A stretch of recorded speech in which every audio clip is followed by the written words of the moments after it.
Amen, amen, amen, amen. Est-ce qu'on peut acclamer, s'il vous plaît, pour la parole de Dieu?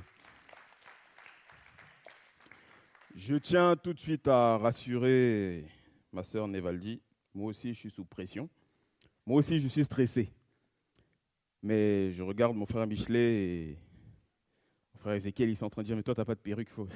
je ne peux pas enlever. » Bon, pour ceux qui n'ont pas la DA, il faut être là le vendredi. Hein. Sinon, la blague là n'est pas comprise puisque vous n'étiez pas là vendredi. En tout cas, voilà, j'ai franchement beaucoup de choses à vous dire. Et là, je suis en panique parce que, tu vois, je suis sous pression, je ne sais même plus où est ma prédication. Je vais aller droit au but. Et j'aimerais tout d'abord remercier Pasteur Josué pour l'occasion qui nous permet toujours de pouvoir nous exprimer. Comme je le dis toujours, ce n'est pas dans toute assemblée où on laisse la chair comme ça pour qu'on puisse apporter la parole. Et puis, le message a déjà été introduit par la modératrice du jour, par Dora, merci beaucoup. Pourtant, on habite ensemble, mais on ne s'est pas concerté pour le message. Ne pensez pas qu'il y a un accord. Est-ce que je peux juste avoir un peu de retour, s'il vous plaît? J'ai l'impression de crier. Et nous sommes toujours dans cet élan où j'ai commencé l'année en me disant « Pourquoi est-ce que je ne vois pas la gloire de Dieu ?» Pourquoi est-ce qu'à l'époque, Dieu agissait d'une manière, c'était palpable? Et puis aujourd'hui, souvent je prie, j'ai même du mal à prier qu'il y ait une guérison et que je puisse constater cela. Et aujourd'hui, alors on a parlé de plein d'autres choses, la foi, on a parlé de Moïse, comme l'a dit Dora tout à l'heure. Lui qui était dans la présence de Dieu, c'était palpable, c'était visible de l'extérieur. On a parlé de nous, on a parlé de David, souvenez-vous, la fournaise ardente, etc., le feu et tout, voilà. Et puis aujourd'hui, j'aimerais parler d'un élément qui parfois, en fait, je pense qu'on vit tous avec, mais on ne se rend pas toujours compte que nous vivons avec. Et pour illustrer cela, on va juste regarder un élément. Mon frère Lassé, s'il te plaît, si tu peux projeter l'élément où on s'est mis d'accord. Ça dure 1 minute. Et puis, ça va être interactif ce matin. Ça, c'est une discipline que j'aime énormément. Vraiment, il y a le foot, mais il y a ça aussi. Le foot, je peux rester jusqu'à minuit, 1h. Bon, après, je vais dormir, mais ce sport-là, je peux rester aussi jusqu'à minuit, 1h. Bon, j'ai fait un montage, j'ai coupé. Avant, on les voit un peu se présenter et tout ça. Allez, Teddy. Teddy Tillmar pour le premier relais qui est très bien parti, le français. Avec le passage avec Christophe. C'est parti pour le TGV de Toulouse dans la ligne opposée. Christophe Lemaitre qui fait l'effort, la Jamaïque est très bien, les États-Unis aussi, c'est incroyable. Pas une surprise.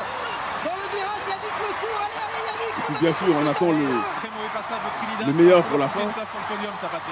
Usain Bolt. Avec Jimmy, lance-toi. Usain Bolt. Vas-y mon gars. Usain Bolt. Distance de dingue. Ah, fin de la course.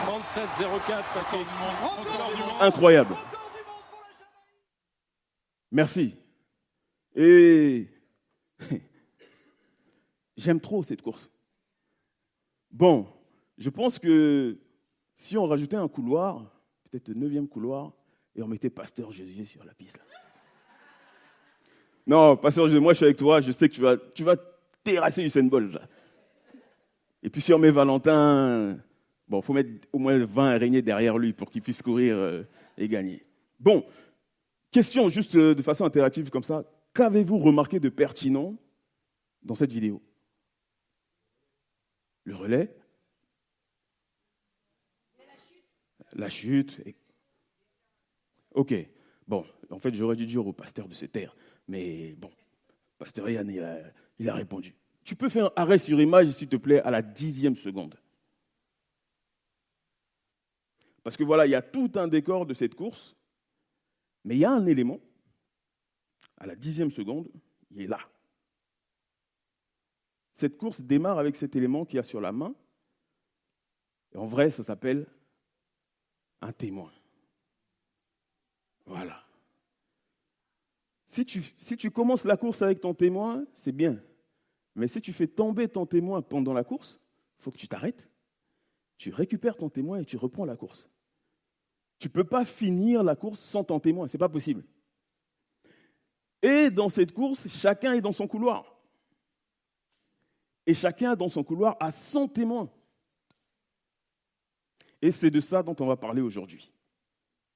Nous sommes entourés d'une multitude de témoins et parfois, on ne s'en rend pas compte. Hébreux chapitre 12, s'il te plaît, mon frère Lassé. On va lire versets 1 et 2. Nous donc aussi, puisque nous sommes environnés d'une si grande nuée de témoins, rejetons tout fardeau et le péché qui nous enveloppe si facilement et courons avec persévérance dans la carrière qui nous est ouverte.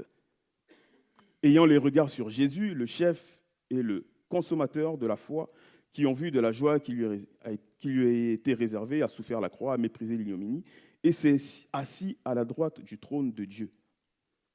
Chers Belle-Lumière, êtes-vous conscients que nous sommes entourés d'une multitude, d'une nuée de témoins? Bon, mon frère Lassé, la première fois, on a échangé avec lui rapidement, fut un temps, je suis sûr même qu'il a oublié. Je lui disais, mais tiens, comment tu as connu la Belle-Lumière et tout? Non, je suis venu voilà, pour le baptême d'une collègue, et puis... Et tiens, c'est curieux, ce jour-là, tu prêchais, et puis tu avais un sac à dos, et tout ça, ça m'a percuté, et tout. J'ai dit, ah ouais. Bon, pour éviter que les gens vous questionnent pourquoi il prêche avec son sac à dos, parce que la dernière fois, j'avais conclu avec le sac à dos, et là, je vais commencer en ouvrant le sac à dos, parce que j'aimerais vous présenter la multitude de témoins, et qu'on puisse échanger ensemble. Et du coup, avant d'entrer dans le... Je n'ai que 3 points. J'ai choisi 3 témoins ce matin. Je ne veux pas être trop long, mais je vous assure qu'il y en a une multitude. Et avant d'aller plus loin et qu'on se mette d'accord, Balater, qu'est-ce que c'est qu'un témoin? Moi, j'ai ouvert Internet et puis j'ai tapé sur le dico Le Robert. C'est quoi le témoin? Le dictionnaire me dit, un témoin, donc selon le dictionnaire Le Robert, est une personne qui certifie ou peut certifier quelque chose. Bon, cette définition m'a un peu dérangé. Ça ne m'a pas plu, j'ai trouvé que ça manquait un peu de coffre. Et puis, je me suis dit, tiens, je vais contacter, je vais honorer ma promesse. Je vais contacter quelqu'un pour qui j'ai beaucoup d'affection, qui est pour moi un signe de charisme, de modèle, de beauté, et qui a le sens du verbe. S'il vous plaît, Maître Bargui. Je lui ai envoyé un message, est-ce que tu peux me définir ce que c'est qu'un témoin? Gloire à Dieu. Je vais vous lire, parce qu'elle m'a fait une note vocale et j'ai retranscrit pour vous. J'ai coupé un peu parce que le reste, bon. Un témoin est une personne qui a assisté à des faits et peut l'attester et le déclarer devant la justice. Elle est surtout sous serment. Ça, Robert ne m'a pas dit ça. C'est ce qui compte. Elle est sous serment, que ce soit au civil ou au pénal. Au civil, une personne qui décide de faire une attestation de témoin s'engage solennellement à dire la vérité, rien que la vérité, de ce qu'elle a pu voir ou constater, de telle sorte que, si elle dit des choses qui ne sont pas vraies, que l'on peut considérer comme de la diffamation, là j'essaie de mettre les intonations dans sa note vocale, voire une dénonciation calomnieuse, elle engage sa responsabilité et encourt des poursuites. Donc un témoin est très très important, parce que ça vient attester une situation. En fait, le témoin devient un mode de preuve. J'ai trouvé ça beau. C'est le mode de preuve originel d'une situation. J'ai vu, je l'ai entendu, j'ai assisté. Et c'est un mode de preuve pour établir la réalité d'un fait ou d'une situation. Pareil au pénal, un témoin vient donner sa version de ce qu'il a constaté et le témoignage devient un point de bascule. Tout peut changer par un témoignage. Ça, c'est le témoin très classique, dit-elle. Et puis, elle me dit, il y a différents grades de témoins. Il y a le témoin assisté. Bon, ça, je garde ça pour moi parce que ça ne rentre pas dans ce chapitre-là, mais j'ai appris la définition du témoin assisté. Tu vois, j'ai tenu ma parole. S'il vous plaît, je sais qu'il y a des jaloux, mais sous vos applaudissements, s'il vous plaît, Maître Bargui, quand même. Belle-Lumière, nous sommes entourés d'une nuée de témoins. À votre avis, première question, il y a un couple de témoins, à votre avis, lequel est-il? Il n'y a pas de mauvaise réponse. Hein. Le premier couple de témoins, comment? Ok, parlez fort, j'entendais pas. Ok. Souvenez-vous la loi de la première mention. Mon frère Lassé, s'il te plaît. Témoin numéro 1. Genèse, chapitre 1, verset 1. Au commencement, Dieu créa les cieux et la terre. Point. Je vous ai dit, nous sommes entourés d'une multitude de témoins, mais on ne se rend pas compte que ce sont des témoins. La terre est un témoin. La terre sur laquelle nous marchons, sur laquelle nous crachons, là où on jette nos débris, là où on fait du tout et n'importe quoi, la terre est un témoin. Peut-être que tu ne le savais pas, ou peut-être que tu le savais, mais pour moi, ça a été une révélation ces derniers jours. La terre est un témoin. Et quand on lit les Écritures, on se rend compte que la terre ne doit pas être méprisée. Genèse chapitre 4, versets 9 et 10. Versets 9 à 10, on voit que la terre rend témoignage chaque jour de ce qui se passe. L'Éternel dit à Caïn, « Où est ton frère Abel ?» Il répondit, « Je ne sais pas. Suis-je le gardien de mon frère ?» Et Dieu dit, « Qu'as-tu fait ? La voix du sang de ton frère crie de la terre jusqu'à moi. La terre a reçu le sang d'Abel et la terre a témoigné contre Caïn devant Dieu. Alors toi qui souvent fais des choses en cachette, va enterrer des choses, va enterrer je ne sais quoi, des gris-gris, des fétiches ou quoi que ce soit. Tu vas creuser un trou, tu vas enterrer dedans. Bien-aimé, laisse-moi te dire que la terre est témoin et la terre va témoigner contre toi. Caïn était persuadé qu'en s'éloignant des yeux de ses parents, l'acte qu'il allait commettre, personne n'allait le savoir. Personne n'allait le dire. Il l'a emmené dans un champ à l'écart et il a fait ce qu'il avait à faire. Mais s'est-il posé la question un instant, est-ce que la terre va témoigner contre moi ? La terre est un témoin. Lorsque tu veux pécher, regarde s'il y a la terre. Et s'il y a la terre, c'est que la terre va témoigner contre toi. Et vers la fin des temps, lorsqu'on lit dans l'Apocalypse, il faut regarder le comportement de la terre. La terre rend témoignage de tout ce qui se passe. Regardez même le témoignage lorsque Jésus a été crucifié. Qu'est-ce que la terre a fait ? La terre a tremblé. La terre rend témoignage des faits et gestes des hommes sur cette terre. Et si la terre, bien-aimée, pouvait parler de toi, qu'est-ce que la terre dirait de toi ? Si la terre pouvait témoigner de toi, qu'est-ce que la terre dirait de toi ? Nous creusons pour cacher des choses. Mais n'oubliez pas aussi que nous sommes tirés de la terre. La terre est témoin de nos actes, de nos décisions, de nos directions. La terre sait le chemin que je prends. La terre sait où je fréquente. La terre sait la direction que je prends. Le sang d'Abel a crié. Dans ce verset, Genèse 1, verset 1, il y a le deuxième témoin. Je vous ai dit, je ne vais pas être long. Le deuxième témoin, c'est le ciel. Et je me souviens, j'étais encore jeune ado et le pasteur Josué avait apporté un message dans la jeunesse. Et il disait, lorsque on veut pécher, on regarde généralement à gauche, on regarde généralement à droite, si personne ne nous regarde, et puis on fait l'acte pour lequel on souhaite faire. Je vais voler un téléphone, je vais regarder si quelqu'un me regarde. Mais jamais personne ne pense à regarder vers le ciel. Tu regardes à gauche, à droite, mais tu ne regardes pas vers le ciel. Bien-aimé, le ciel aussi est un témoin. Pour moi, c'est un couple. La terre, le ciel. Dieu a créé les cieux et la terre. Pourquoi il les a créés avant ? Pourquoi il a créé les animaux, tout, avant de créer l'homme ? Est-ce pour être témoin de ce qui va se passer ? Les cieux ont été témoins de l'exécution du déluge. Lorsque l'être humain était compromis, plein dans le péché, etc., le déluge est venu. Le ciel a témoigné contre l'homme. Le ciel rend témoignage du comportement de l'homme. Le ciel rend témoignage de nos vies. Le ciel rend témoignage de nos gestes. Bien-aimé, qu'est-ce que le ciel dirait de toi si le ciel devait témoigner aujourd'hui ? Jacques 5, versets 16 à 18. Jacques 5, versets 16 à 18. « Confessez donc vos péchés les uns aux autres et priez les uns pour les autres, afin que vous soyez guéris. » La prière, j'avais oublié de tirer le deuxième témoin. La prière fervente du juste a une grande efficacité. Élie était un homme de la même nature que nous. Il pria avec instance pour qu'il ne plût point, et il ne tomba point de pluie sur la terre pendant 3 ans et 6 mois. Puis il pria de nouveau, et le ciel donna de la pluie, et la terre produisit son fruit. Alors, j'ai eu une sœur, elle n'est pas là ce matin, c'est la sœur Esther. Des fois, elle me dit, mais quand tu lis ta Bible, tu es comment ? Parce que moi, je fais attention à tout. On lit un verset comme ça, moi je me suis assis et je me suis dit, tiens, confessez vos péchés aux uns aux autres, priez les uns pour les autres, la prière de juste a une grande efficacité. Et puis, verset 17, Élie était un homme de la même nature que nous, il pria le ciel. Je dis, il est où le rapport entre le fait que je vienne confesser mon péché et de me faire une référence sur Élie qui a prié pour qu'il se passe des choses dans le ciel, pour qu'il ne puisse pas pleuvoir pendant 3 ans. Je dis, il est où le rapport? Pourquoi lier le péché à Élie qui bloque la pluie? Comment voulez-vous que le ciel obéisse à nos directives si le ciel ne peut pas témoigner favorablement pour nous?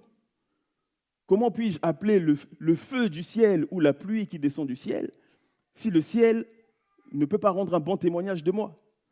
Dans les derniers temps, chers amis, chers bien-aimés, chers frères, chères sœurs, le ciel et la terre, dans les derniers temps, ces deux témoins-là auront beaucoup de choses à dire. Les amis, il y a des tremblements de terre vers la fin des temps. Le ciel passera. Et je me rends compte que je n'ai pas noté ma référence, mais il y a un verset dans l'Apocalypse qui dit, je crois que c'est le chapitre 21, à un moment, il y aura un ciel nouveau, il y aura une nouvelle terre. Peut-être parce que la terre d'aujourd'hui, le ciel d'aujourd'hui, tellement peut-être corrompu par ce qu'ils voient, parce qu'ils peuvent témoigner de nous, il y aura de nouveaux cieux, il y aura une nouvelle terre. Et que dire? Voilà, merci. 21, verset 1. Puis je vis un nouveau ciel et une nouvelle terre. Car le premier ciel et la première terre avaient disparu. Et la mer n'était plus. Bon, j'ai noté la mer, j'ai dit si je dois parler de la mer encore, je vais m'étendre. Le ciel, la terre, leur cousine, la mer. Waouh! Qu'est-ce que la mer peut dire de toi?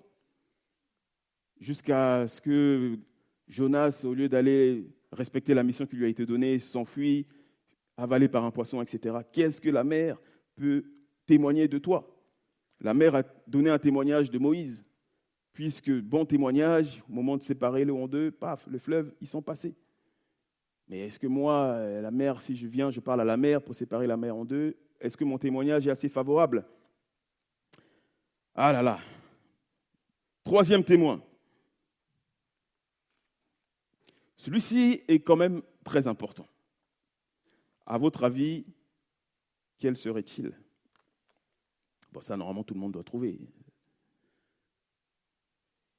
Aussi, j'ai noté les non-croyants. Actes chapitre 2, versets 43 à 47.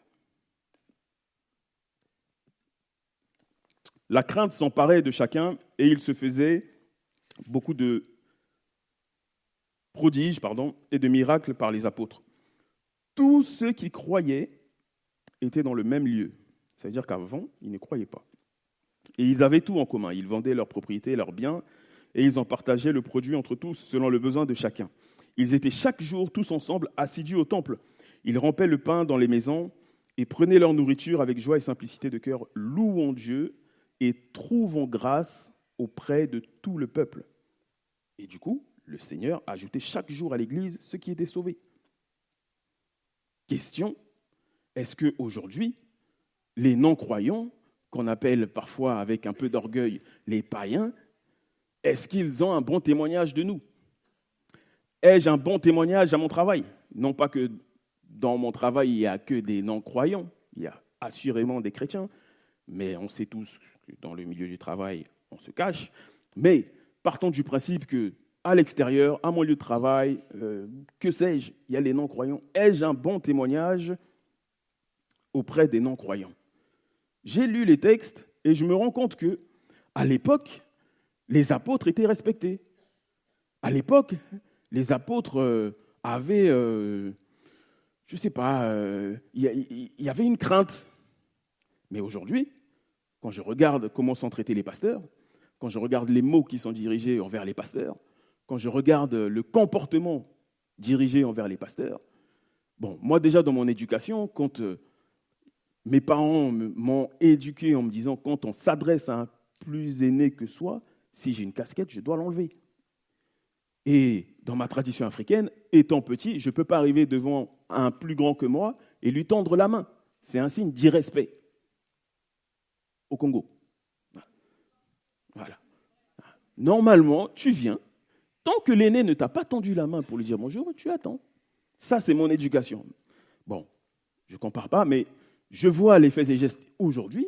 Je me dis, au-delà de l'aîné, au-delà du grand frère, je regarde la casquette pastorale, je me dis, waouh, quand j'entends des propos, je vois des comportements, je dis, mais il y a un truc qu'on n'a pas compris. Il y a un truc qu'on n'a pas compris. Et on est là entre chrétiens, et disait la modératrice tout à l'heure, et je vous assure, on ne s'est pas concerté.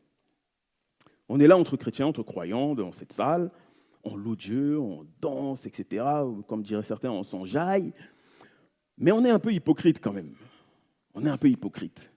Parce qu'on ne se dit pas des vérités. Parce qu'on ne se dit pas les vraies choses. Et la plupart d'entre nous sommes faux, sommes hypocrites dans nos témoignages. Il y a beaucoup trop de diplomatie. Je ne peux pas venir dire directement à quelqu'un, tu es dans tel état de péché. Ah, tu me juges. Ah, c'est quoi ce pasteur qui parle comme ça? Ah, vous les super saints. Non, je ne juge pas. Je viens simplement te donner un état de fait. Sauf qu'aujourd'hui, pour ne pas être, pour attirer une multitude, non pas de témoins, mais de faux témoins vers moi, parce que je n'ai pas envie d'être isolé, je sais qu'un frère et une sœur est dans un état de péché, mais je ne vais pas aller le ramener à la raison. Non, t'inquiète, ils sont tous contre toi, moi t'inquiète, moi je te comprends et tout. Tu vas bien, vas-y viens, on va manger, etc. Non, je te donne les faits, avec amour bien sûr, je te donne les faits et je te partage la parole et je te dis, voilà le chemin pour retourner à la repentance. Sauf qu'aujourd'hui, on est hypocrite. On apprécie souvent les gens, mais le retour qu'on a, il est biaisé. Mais un païen, lui, il n'a que faire de la relation fraternelle. Un païen, lui, il ne vient pas à l'église. Un non-croyant, il ne sait pas ce que c'est, frère, sœur, voilà. Un païen, tu fais une dinguerie, comme dirait Fidèle, tu fais un faux pas, il vient, il te dit, tu as fait un faux pas. La preuve venant-il qu'à ton travail, si jamais tu dois rendre un compte-rendu ou un exercice qui t'a été donné, tu ne l'as pas rendu dans les temps, ton manager te tape sur les doigts. Il ne va pas tourner autour du pot. Qu'est-ce que les païens disent de toi? Et les païens de l'Église primitive ne rentraient pas dans l'Église, ne rentraient pas tous dans l'Église, mais ils avaient peur des apôtres. Ils avaient une crainte des apôtres. Que dites-vous de vos pasteurs quand on sort de ce lieu? Si tant est que vous les reconnaissez comme pasteurs. Quel témoignage as-tu vis-à-vis de ton collègue, auprès des gens avec qui tu chantes à l'extérieur, tu danses, tu fais du mouvement, etc. Quel témoignage as-tu à l'extérieur? Et nous venons ici de 10h à 12h, on va louer, on va chanter, et puis 10h, 12h, on sort, voilà, on vit quoi. Je suis convaincu, sans trop m'avancer et sans prétention aucune, je vais peut-être poser la question à 4-5 personnes, que pensez-vous du pasteur Daniel, histoire d'avoir un petit peu un feedback. Ah non, voilà, de quoi? On le kiffe, ok, peut-être c'est un bon serviteur, etc., il sert Dieu, etc. J'ai envie de vous poser la question, mais qu'en savez-vous? Donc vous me voyez ici que le dimanche et le vendredi, pour ceux qui viennent le vendredi, pendant 2 heures de temps, et le jour où je vous pose la question, le témoignage que je renvoie, vous me dites, ça va, on le kiffe, tout va bien, quoi. Et cette conclusion, parce qu'on ne se voit que le vendredi 2 heures et dimanche 2 heures. Mais le reste de la semaine, qu'est-ce que je fais? Qu'est-ce que je fais? Donc vous me définissez sur 2 heures, 4 heures de temps qu'on se voit dans la semaine. Hey! Est-ce que je sers Dieu par défaut ou est-ce que je suis juste là pour jouer un rôle? Je dis souvent aux gens quand je passe des entretiens qu'on passe à peu près 80% de notre vie au travail. C'est plutôt les non-croyants qui doivent vraiment témoigner si je suis vraiment ce que je suis ici, à la maison, parce que je peux jouer un rôle ici, mais à la maison, il y a quelqu'un qui va me regarder zier dans zier, comme dit Pasteur Jésus. Il faut dire, là, tu as joué. Et à mon travail. Ah oui, quand je parle de ça, écoutez, un jour, ma femme a eu un problème à son travail. Et puis, Dieu faisant les choses, j'ai rencontré l'époux et l'épouse. Enfin, j'ai rencontré sa collègue et son époux, pardon. Et puis, on m'a décrit le comportement de ma femme. Et puis, le mari a dit, non, ta femme, elle est comme ça, comme ça. Je dis, hey. Je dis, cher ami, on va dépassionner ce problème. Parce que moi, en toute humilité, je n'ai jamais travaillé avec ma femme. Ça se trouve, je vais découvrir le comportement de ma femme à son travail. Donc, toi aussi, reste dans la même direction que moi. Tu n'as jamais travaillé avec ta femme, peut-être, je ne sais pas. Mais allons-nous peut-être assurément découvrir que ma femme a un comportement différent à la maison, a un comportement différent à l'église et a un comportement différent au travail. Laisse-moi le temps de mener mon enquête et puis on s'en reparle. Puis je suis rentré, j'ai vu ma femme, j'ai dit « Hey, chérie, ma femme, donc tu es comme ça au travail, hein ?» Et ah, mais qu'est-ce qui... Voilà. Confrontation, et puis... Bon, conclusion, hein. Non, conclusion, j'étais fier de ma femme. Je dis, hey, non, tu es la même, j'allais dire hier, aujourd'hui, éternellement, mais tu es la même au travail, à l'église, à la maison, continue d'aider, continue de soutenir, et puis voilà. L'affaire s'est conclue sur des mensonges, mais bref, je résume. En tout cas, j'ai reconnu le comportement de ma femme, et ça a été démontré. Je dis, ok. Mais si c'était un comportement différent, j'allais dire, mais ma femme, il y a une partie de la journée où tu es au travail, je ne te connais pas. Et ça allait se régler différemment, bien sûr. Mais je ferme la parenthèse. Que disent les non-chrétiens de nous? Les païens sont plus humbles que les chrétiens. Les païens sont plus réglo que les chrétiens. Que disent les non-chrétiens de nous? Je vous disais, on est là en danse, mais on va sortir d'ici, on va se retrouver dans le monde. Il y a eu le chapitre des cancers, des musiciens. Et puis les chrétiens se retrouvent devant des musiciens, des chanteurs, des chantres de renom, qui ne chantent pas la gloire de Dieu. Et ils sont en extase. Ils sont, faut que je le touche, faut que je danse ça, faut que je fasse ma photo avec lui. Mais lui, le musicien non chrétien, là, qui chante du n'importe quoi et qui sait que toi, tu es chrétien, tu te mets dans cet état devant l'artiste. Mais c'est quoi ces chrétiens? Et puis quand tu viens à l'église, on dit « Nous te louons, tu es Dieu ». Et toi, tu es là. Et puis tu es assis. Mais par contre, en sortant d'ici, tu vas rejoindre les concerts, tu vas faire tes vidéos. Comment voulez-vous que ces artistes se convertissent quand ils voient le comportement des chrétiens en leur présence? Comment voulez-vous qu'ils se convertissent? Comment voulez-vous qu'ils donnent leur vie à Christ? Que disent les non-chrétiens de vous? Que disent les non-chrétiens de nous? J'ai travaillé avec des chrétiens. Je n'ai pas travaillé avec des non-chrétiens dans le cadre tournage de clips, etc. J'ai fait un seul clip pour un ami qui avait perdu sa maman, qui voulait faire un chant, bref. Mais tout ce que j'ai réalisé, 99,9999% pour des chrétiens. Et aujourd'hui, je regarde les chrétiens avec qui j'ai travaillé, on a tourné des clips ensemble, on a réalisé des œuvres ensemble, ils diffusent ça en ligne, et puis voilà, ça leur fait leur contenu, ils communiquent, les clips passent à la télé, des fois les gens m'appellent, « Ah, c'est toi qui as tourné ce clip, ah, c'est génial, c'est génial. » Ok. Moi, je raccroche, je pose la question. Est-ce que tous les clips qu'ils ont diffusés, sur lesquels ils communiquent, est-ce qu'ils ont soldé leur facture à mon égard? Et il y a des pasteurs, hein, je tais leur nom. Non pas que j'ai de la rancune, mais je me dis, un païen, un non-croyant, est plus réglo qu'un chrétien. Jusqu'au moment où je vous parle, j'ai réalisé des clips, ça fait plus de 7 ans. Je n'ai jusqu'aujourd'hui, là, bon, je n'ai pas vérifié mon compte ce matin, mais en tout cas, jusqu'au moment où je vous parle, je n'ai pas vu ces gens solder leurs dettes. Mais pourtant, ils communiquent. Voilà, le clip est sorti. Voilà le teaser. Partagez.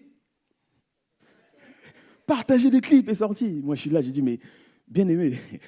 Bon, j'ai pas l'éducation d'aller réclamer mon dû. Je ne sais pas faire. Donc, vous aurez compris que l'enseignement de vendredi, bien demander, était à mon escient. Je vais apprendre à aller demander mon dû. J'ai du mal à faire ça. Tu me dois, mais je ne sais pas les dire, donne-moi mon argent que tu me dois. Je ne sais pas faire ça. Donc, j'attends. Et quand les gens disent partagez, partagez, je me dis peut-être à un moment donné, ils vont solder, je ne sais pas. Ah là là. Et si demain je disais, bon, je vais travailler avec des non-chrétiens, on me dit, ah voilà, comment tu peux faire ça? Comment? Frère, j'ai fait l'expérience toute ma vie de réalisateur, Je n'ai bossé qu'avec des chrétiens. Et je tiens quand même à dire, l'une des plus réglo, avec qui j'ai jamais eu de problème, c'est toujours fluide. Elle est là, assise, premier rang. Claudie. Pourquoi l'Église n'est pas respectée? Je peux venir prêcher aujourd'hui, je prêche, et puis en fait, hier soir, peut-être, j'étais en boîte de nuit avec un autre frère chrétien, hein, on dansait, et puis je viens ce matin, je prêche. Mais quel témoignage! Ou bien dans la boîte de nuit, j'ai dansé, j'ai vu quelqu'un, et puis demain, tu fais quoi? Viens à l'église. Mais quel témoignage! Comment voulez-vous que les gens se convertissent? Comment voulez-vous qu'on vive la gloire de Dieu? Comment voulez-vous? Quand un non-croyant voit ce comportement, je me dis, comment va-t-il se convertir? Qu'est-ce que les non-croyants disent de toi? Je vous ai dit, il y a une nuée de témoins. Hein. Si je devais tous les lister, on a, je ne sais pas, jusqu'à la fin de l'année 2000, je ne sais pas combien, 46 là-bas. Il y a une nuée de témoins. Ils sont nombreux. J'aurais pu en lister plusieurs. J'aurais pu en donner plusieurs. J'aurais pu, je ne sais pas, j'ai énuméré comme ça les apôtres. J'ai énuméré comme ça un témoin quand même très important, c'est toi-même. Que dis-tu de toi-même? Je me souviens, c'est mon premier message à la Belle Aumière lorsque j'ai été désigné. Que dis-tu de toi-même? Je veux dire, si je viens à l'église ce matin et que je finis de prêcher là, à la fin du culte, ah, pasteur, c'était génial, ou c'était, peut-être vous allez dire c'est pas génial, mais en tout cas, c'était bien, franchement, merci, ça m'a parlé. Mais si moi-même, en rentrant chez moi, en fait, pendant que vous, entre guillemets, je mets de gros guillemets, vous m'acclamez, mais que moi-même, dans ma conscience, là, je ne suis pas tranquille, les amis, en tant que témoin personnel, non pas assisté, je viens d'inventer un terme, mais en tant que témoin moi-même, je suis en danger. Me laisser encourager, me laisser acclamer, alors qu'en rentrant chez moi, mon témoignage interne me dit ça ne va pas. Rectifie-le. Les démons, comment les démons peuvent témoigner de nous?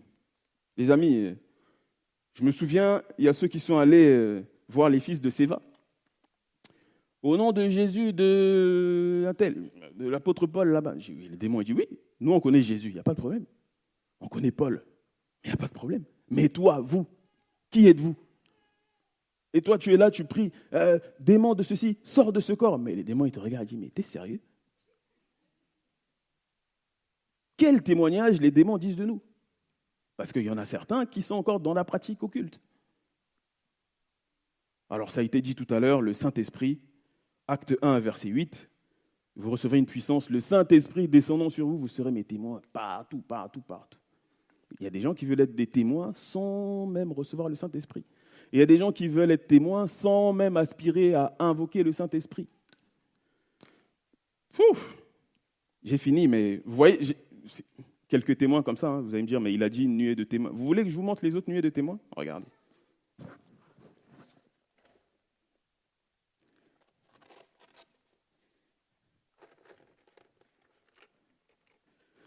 J'ai encore une nuée de témoins ici, là-dedans. Là. On peut les lire, etc. Mais je vous assure, hein, il y a une nuée de témoins, vous savez, ta femme peut être un témoin pour toi. Il y en a d'autres là-dedans. Donc vous imaginez bien que si je dois lire tout ça, on n'a pas fini. Mais notez que voilà, ton mari peut être un témoin pour toi. À ton travail, ta voiture peut être un témoin pour toi. Ton téléphone est un témoin pour toi. Ton ordinateur est un témoin pour toi, etc., etc., etc. Que disent les non-croyants de vous? Avez-vous un bon témoignage?